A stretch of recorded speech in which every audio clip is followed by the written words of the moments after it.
Assalamualaikum warahmatullahi wabarakatuh. Halo semua para pemirsa sekalian.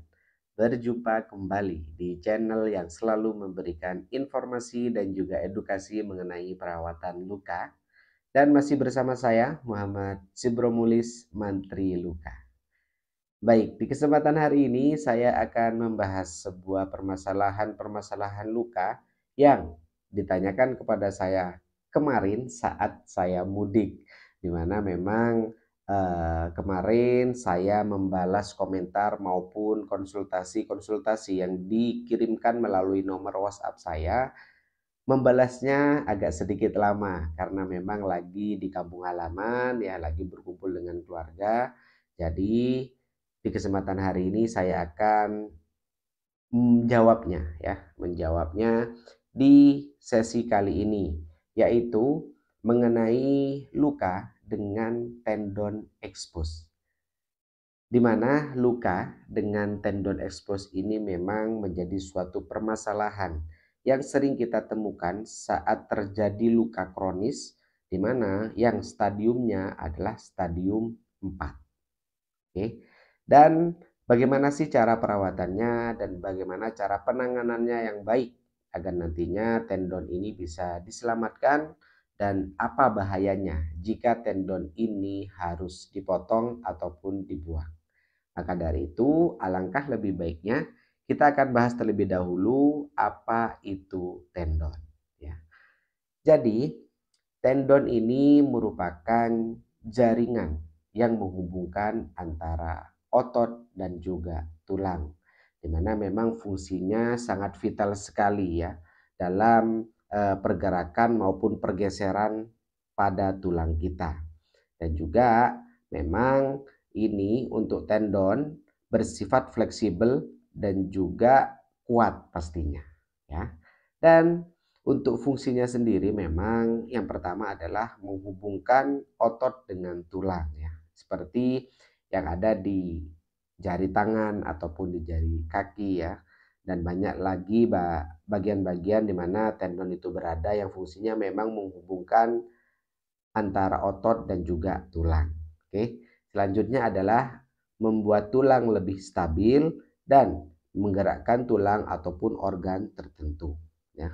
Dimana memang fungsinya adalah salah satunya ini ya, untuk menggerakkan jari-jari tangan ataupun jari-jari kaki kita. Nah, dimana kasus ini sering terjadi ya, dimana luka yang sampai terlihat tendonnya dan mengalami kesulitan saat proses perawatan lukanya.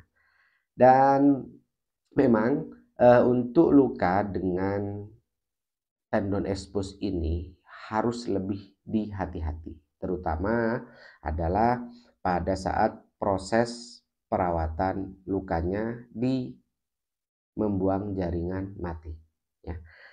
Karena memang hal yang perlu diperhatikan adalah bagaimana cara kita mendebridemen ataupun membuang jaringan mati, yaitu tendon ya yang sudah rusak ini, apakah harus langsung dipotong atau kita kikis sedikit demi sedikit ya, sedikit demi sedikit agar nantinya apa? Agar nantinya tendon ini bisa diselamatkan. Kalau saran dari saya adalah memang yang dilakukan pertama kali adalah bagaimana kita membuat tendon ini lisis terlebih dahulu ya. Karena kenapa? Karena memang kalau tendon itu masih bisa diselamatkan, maka biasanya tendon ini akan masih teksturnya akan kencang ya, akan kuat. Tapi kalau memang dia sudah rusak dan sudah terkontaminasi bakteri, maka tanda-tandanya adalah yang pertama, tendon tadi yang awalnya kencang itu akan kendor ya, dan mudah sekali kita tarik dengan pinset. Oke. Selanjutnya adalah perubahan pada warna tendon, di mana warna tendon yang baik itu warnanya putih sama seperti tulang ya. Jadi putih agak kekuning-kuningan dan juga dia kenceng gitu ya. Jadi masih bisa untuk dibuat pergerakan pada persendian. Tapi pada kasus-kasus dengan kontaminasi pada tendon, maka yang terjadi adalah biasanya dia akan berubah warna menjadi coklat ya, dan dia akan rusak ataupun lembek saat kita tarik, ataupun dia terjadi ruptur, ataupun dia tidak kuat lagi ya, seperti berpisah dari serat-seratnya. Nah, itu pertanda bahwasannya tendon itu sudah rusak. Nah, dan bagaimana cara mengambilnya? Apakah langsung dipotong ataupun ada cara lain nih, atau dikikis sedikit demi sedikit ya, untuk apa? Untuk bisa menyelamatkan tendon tersebut. Kalau saran dari saya memang kita ambil sedikit demi sedikit ya, dari eh, ujung tendon sampai ke ujung tendon yang satunya. Jadi contoh luka tersebut di telapak tangan yang kelihatan tendonnya terbuka segini ya. Jadi yang kita potong ya, jangan sampai langsung dipotong tengahnya ataupun dari pinggir sama pinggir. Nah, itu akan langsung merusak tendon tadi. Tapi saran saya adalah silakan potong dari ujung ke ujung. Dengan cara apa? Kita tarik dengan pinset, lalu gunting perlahan ya, ditipiskan ya.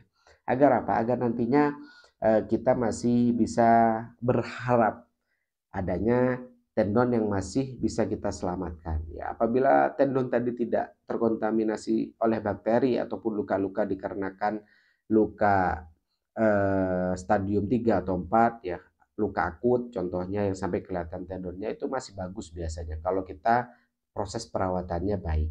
Tapi kebanyakan kasus, pada kasus-kasus luka kronis seperti luka diabetes, luka dekubitus ya, itu biasanya memang cenderung sekali terjadinya kerusakan pada tendon.